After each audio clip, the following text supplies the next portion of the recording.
Hey, whoop, wiggle, wiggle.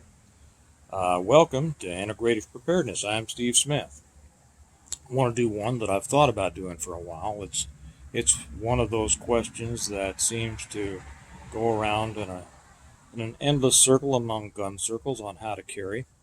I hadn't really meant to do it right now, but I was checking the comments on one of the ones that I put up on Patreon in the last couple of days. I think it was Women in the Fight, and got a comment from ACAC, and it was a good comment. Of course, the question is concealed or open, how to carry. And he was telling a story, and I have done both. I pretty much carry concealed, but there are situations to where open has an advantage. I'll tell you a story that he told me about his daughter, and then I'll give you my reasoning. He said that his daughter was 19, and she was in a store one time and noticed that a guy was kind of eyeballing her and showing an interest in her that made her uncomfortable. And she kept an eye on him, and she got up to the registers to pay for her items, and looked across and saw that he was in the next. I think I've got this exactly right. Saw that he was in the next aisle over, the next register over, but he wasn't paying for anything. He didn't have anything in his hand, and and he was still eyeballing her. But she was 19, and in her state, apparently, you can't carry concealed until you're 21. I don't know what state it is, and I don't know the different state laws, but you can carry open. And so she was carrying open, and boy, that's rule number one. If you can carry, carry, and like I say, carry all the time. Carrying sometimes is in my mind not carrying. Uh, but anyway, she was open carrying, and she said that she saw him notice her gun, and all of a sudden lose interest in her. Now, you know, who knows why? Well, we pretty much know why, right? Maybe he was just a guy that hated guns, ACAC says, but probably not. Probably what it was is that he was looking at her to victimize her, and when he saw that she wasn't an easy victim because she had a gun, he decided to go elsewhere. This is one of the unsung virtues and elements of carrying is how many times a gun is used without firing it. Too often people always think about using a gun is when you pull the trigger. Well, I have used my gun over the years a great many times, and the vast majority of times I didn't pull the trigger. It's a matter of showing that it's ready. It's a matter of showing that it's real ready, and that can put an end to the problem that you're dealing with. Some people will say, well, they always open carry, and I won't argue with this. It's their right, and I think part of this is standing up for a constitutional right. And I will commend them to the extent that they are doing it for that reason. I won't go along with it if it's just showing off or just being a bragger or just trying to start trouble. Why start trouble? But standing up for a constitutional right, if that's your purpose, I see no problem with that at all. I can see where that has an important function. Others prefer to carry concealed. I prefer to carry concealed. I pretty much always carry concealed. It's kind of one of those things back in polite society. What was that line in Pancho and Lefty? He wore his gun outside his pants for all the honest world to see. Back in the old days, back if you were riding cattle or punching cows and fixing fence or whatever, or going to town, in the old days, everybody wore their pistols. in holsters on gun belts, because that's where it was easy to have. You weren't going to go out there and ride cattle for 14 hours a day with it stuck in your waistband or uh, or whatever, and it was just easy to do. The gamblers, the more gentlemanly people, and that's kind of how it was thought. A gentleman, pretty much conceals his weapon so as not to create a social stir. It's there if you need it.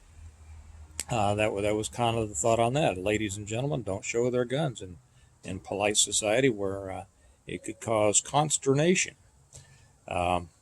However, there are times and times that I have switched to an open carry situation, and I'd give you this example. Say you're coming back for going on a trip, or you're out of town, or even in town, and for whatever reason you need to stop late at night for some gas or something. The kids need the bathroom, right? And you pull off, and you find out that you're not in the best part of town, and you're going to gas up. Do you hope that just nobody notices you there and will let you go on about your way? Well, that's not going to happen. If you're in the wrong part of town, everybody notices it as soon as you get off. So let me put forward this scenario. That there are two guys pulled into a gas station in a bad part of town. And one of them was just a regular old Joe Schmo, and he's gassing up. Looks like the normal tourist. But the other guy over there is gassing up too, and he's got a big gun on his belt. If you're the guy that thinks he wants to go take somebody's wallet, which one of those guys are you going to go after? Okay, you're going to wait until the guy with the gun is gone, right? And hopefully the guy that's not showing the gun is still there, or somebody else will come along. Now, it doesn't mean that the guy who's not showing a gun doesn't have one. But what it means is the guy with the gun has been able to stop a situation from developing before it started to develop. Okay. Now, I know that there are those who will say, well, if I'm gassing up and I see somebody coming towards me, I'm ready to go. And if he comes up on me, my gun's coming out because I practiced my draw and everything, and it's coming out and I'm ready to go. And if I need to drill him, I'll put two on him right there. Okay. Well, the problem that I have with that is that you're waiting until the situation starts. Okay. Now, say I'm in that position, and a guy comes up on me and explains to me that he needs my wallet. I decide that I don't, for whatever reason. Usually it's better to give your wallet up, but it's usually better to have your wits about you and not let this develop. And for whatever reason, he comes up on me, and he's got a gun, and there's my wife and children in the car, and I am not going to let anything happen to them. And so I draw, and I put two in him, or three or four. Okay, so say that I put him down, and I'm fine so far, and the police get there. Well, you know what happens next? Okay. They arrest me. They take my weapon. They start an investigation. And I am in jail until I can make bond, or they can satisfy themselves that it was a good shooting. And that can take some time, especially if you're out of state. And even if everything comes out okay, I've still got some problems. Now, I'm the big hero, right? I'm the guy, the concealed carry holder that took out this bad guy. Well, I've got some legal issues ahead of me that are going to cost me some big money. Okay. I would prefer not to be in that situation. I don't want to have to shoot somebody. I don't want to have to fight those legal battles. I say over in my other on Patreon when I'm talking about attacks, you've got three fights. You've got the fight that you're in, then you've got the fight with the police, which by that I mean you have to convince them that you're not the bad guy and make things go as smoothly as you can with them. And then you've got the fight in the courts, depending on who wants to prosecute you or sue you. Okay. Those are big problems. Those are problems that I just as soon avoid. And very often I can avoid that by simply taking off my my jacket or my overshirt and letting that gun show when I'm filling up, you know. And but then when I get to the next town, we go in a restaurant. I don't show the gun. So there are. This is an example of just one of many issues that people will argue about. Um, Everybody tending to fall in love with their own position, and I will come down on the side of saying it is situational. Okay? How you carry is up to you, and whatever your reasons are your reasons.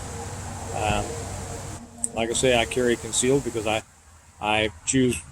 Another reason is by carrying open, I would be giving information away about myself that I don't want to, okay, and drawing attention to myself, and I'd rather not. So keep that in mind. You know, uh, there are different situations, and there are different appropriate approaches to those situations. And don't feel badly, you know, if you say, you know, if you don't come down on the side of one of those always concealed or always open type of people. Life is different, and you approach it different things at different way times in different ways. So anyway, that's my take on that. Thank you, ACAC, for that good example, and it gives everybody something to think of. And if you all have any questions about this or experience at it, you know, stories are great for other people to learn from. Go ahead and put them in the comments. We just put up a new video over on Patreon with Hallie on one of the martial skills of the front kick, and it is one that I tell people if there were only two strikes that I could teach, it would be the palm heel and the front kick. And if you're at all interested in that, come on over and join us over there and learn how to do some of these things that might get you out of a scrape short of a gunfight. So I'll leave it at that. You all have a great day. Remember that we prepare well today in order to live well tomorrow. And sometimes those preparations aren't necessarily long term. Sometimes those are things that we do for the moment, like changing from concealed to open carry in order to continue to live life well in the future. Yeah. So I'll leave it at that, and I will talk to you all later. Bye-bye.